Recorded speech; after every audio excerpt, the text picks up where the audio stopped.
मोहोळ तालुक्यातील मलिकपेठ येथे मागील काही दिवसात अतिवृष्टी आणि पुरामुळे झालेल्या नुकसानीची पाहणी जिल्हाधिकारी कुमार आशीर्वाद यांनी केली। यावेळी मुख्य कार्यकारी अधिकारी कुलदीप जंगम, तहसीलदार सचिन मोळीक उपस्थित होते।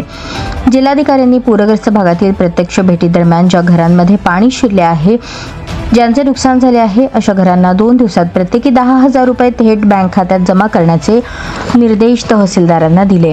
ग्रामस्थांशी संवाद साधताना जिल्हाधिकारी आशीर्वाद यांनी प्रशासनाच्या वतीने पूरग्रस्तांना देण्यात येणारे फूड पॅकेट्स, पिण्याचे पाणी, जनावरांसाठी चारा व अन्य मदतीबाबत विचारणा केली। ग्रामस्थांनी प्रशासनाकडून मदत मिळत असल्याचे सांगितले। यावेळी जिल्हाधिकारी यांनी पूरग्रस्त नागरिकांच्या घरी थांबून महिलांशी अत्यंत नम्रतेने संवाद साधत त्यांच्या अडचणी जाणून घेतल्या व प्रशासन आपल्याला सर्व प्रकारे मदत करेल असे सांगितले। मलिकपेठ येथील पुलावर जाऊन त्यांनी पाण्याच्या पातळीची माहिती घेतली, तसेच झालेल्या नुकसानीचा आढावा तहसीलदारांकडून घेतला व स्थानिक प्रशासनाने अत्यंत दक्ष राहून सर्व पूरग्रस्तांना मदतीचे काटेकोर नियोजन करावे असेही त्यांनी सूचित केले।